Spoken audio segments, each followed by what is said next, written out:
Production of peppers is possible for a longer period of time in regions with warmer climate. Are climate conditions suited with warm spring and mild summer, and therefore it is one of the crops that should be approached with special care. This production is a complex job, but with a little effort, excellent results will not be missed. Seedling production is mostly carried out in heated greenhouses because the sowing of this crop must be started quite early. Mid-February is the optimal time for sowing peppers because they need a little more time to sprout. Production itself begins with the selection of variety, soil, and planting method. The planting method can be with or without transplanting seedlings. In cultivation with transplanting, the sowing time is slightly earlier compared to the cultivation without transplanting. The seeds can first be prepared by sprouting and stimulating their development. We have already talked about the chamomile bath in which the seeds are kept for 12 to 24 hours. This will immediately show you the percentage of seed germination. The bad seeds will float to the top and you can throw them away, while all those at the bottom are healthy and can be used. After that, the seeds can be left in soaked paper towels where they will germinate in 2 to 3 days if the optimal temperature of around 25 degrees Celsius is maintained. When sowing, it is important to note that a dedicated soil for sowing seeds should be used. Seeds should be sown carefully if you have done the germination process and the seeds already have sprouts.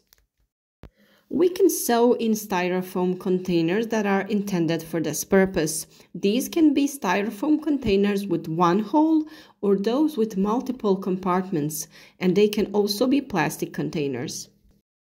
If you are planning to transplant the plants, then it is best to sow the seeds all together to save space and to make it easier to maintain optimal conditions for germination. After sowing, the seeds should be covered with a thin layer of soil and watered abundantly. Do not allow the soil to dry out completely, but water it regularly, but a little at a time. It is important to maintain the optimal temperature of the air and soil from 20 to 25 degrees Celsius and to adjust the water you use to that temperature. Never use cold water because this will damage the seeds themselves and stop their development. Light is also a very important item, so if you don't have enough natural light, provide an artificial light source in the form of bulbs or LED stripes. If you have the conditions, it is best to make a germination bed covered with styrofoam and with built-in bulbs, because in these conditions the seeds germinate much faster. You can watch a video on making a germination bed on our channel, as well as separate videos on each of these stages in growing peppers. Little seedlings are transplanted at the stage of 2 to 3 developed leaves. They are transplanted into plastic cups with a diameter of 7 or 9 centimeters or containers with holes of the same diameter.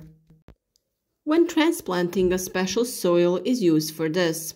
After that, it is necessary to water the plants abundantly.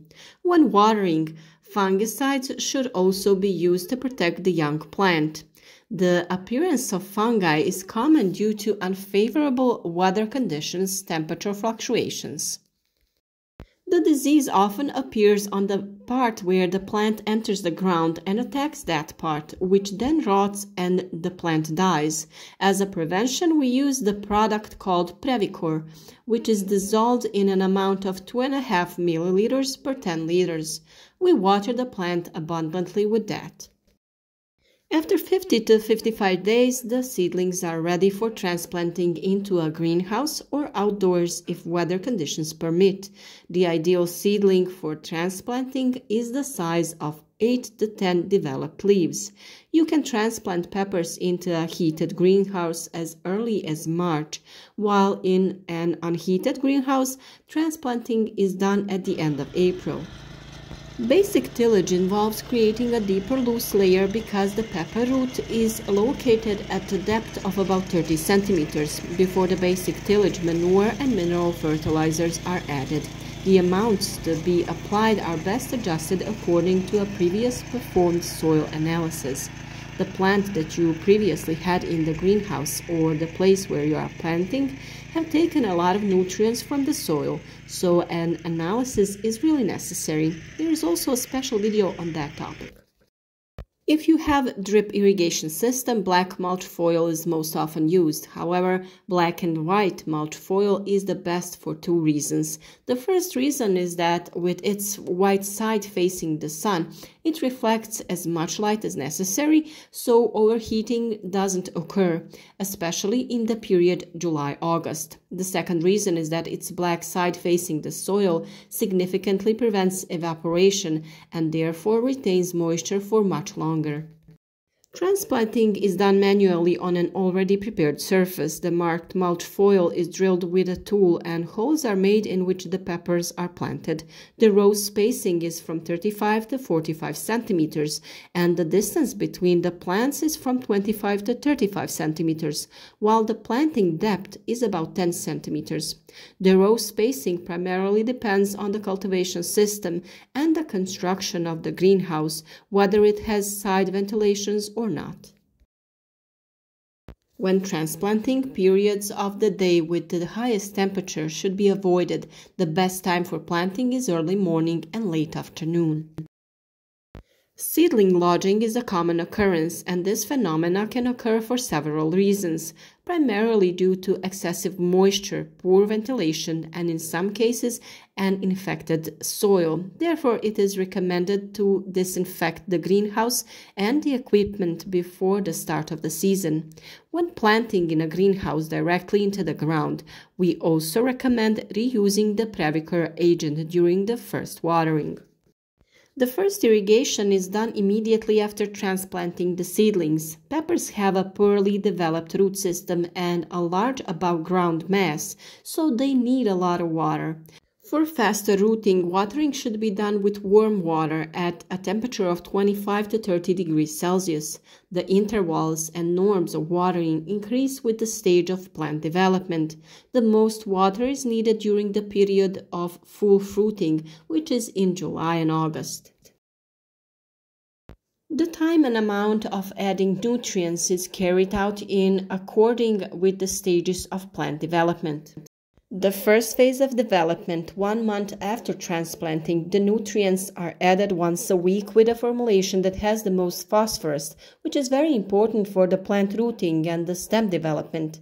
In water-soluble fertilizers, the middle number indicates phosphorus, so we see that it is the most abundant in this nutritious element. The second phase, from 1 month of age until the first fruits are set. Adding nutrients twice a week with a formulation in which all elements are evenly presented.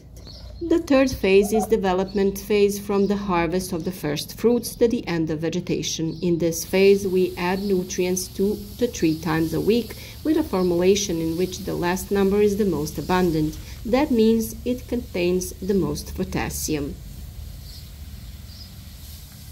Every 7 to 10 days, when watering, calcium fertilization should be done to prevent the occurrence of top rot.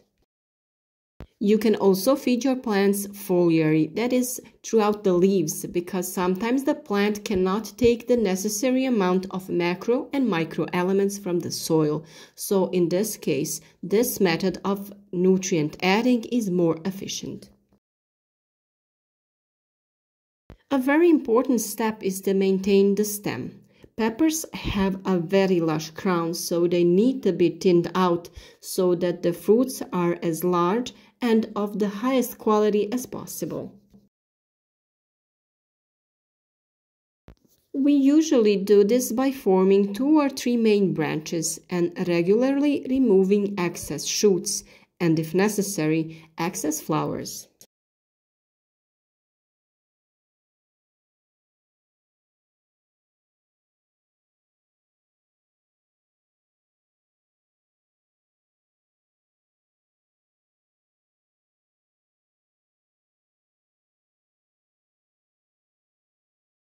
All the way down to the first fruiting branch, it is necessary to remove the leaves in order to prevent the development of diseases due to lack of airflow.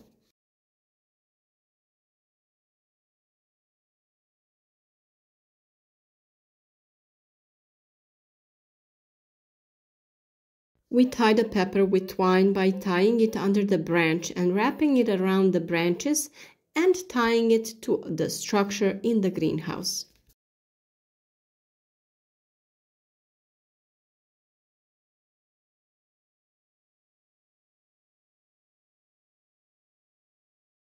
When growing peppers, we can find ourselves in a situation to see that some of the flowers are falling off. This is a consequence of excessive high temperatures and the inability to pollinate the flowers. For this reason, peppers sometimes need to be pollinated artificially by gently shaking them, but it is still preferable for insects or the wind to do this. Therefore, the greenhouse should be opened whenever the opportunity arises. Saying all this, we can conclude that peppers are a plant that require special care and attention, but if all steps are done correctly and on time, production will be more than successful.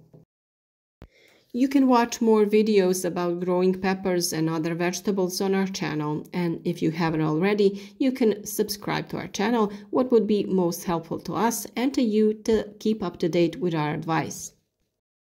We wish you all a successful season ahead, and we hope that you will continue to socialize with us in the comment section. We also hope that you will write to us any comments and questions that you have, and we will be happy to answer them. Thank you all for watching, and see you again next time.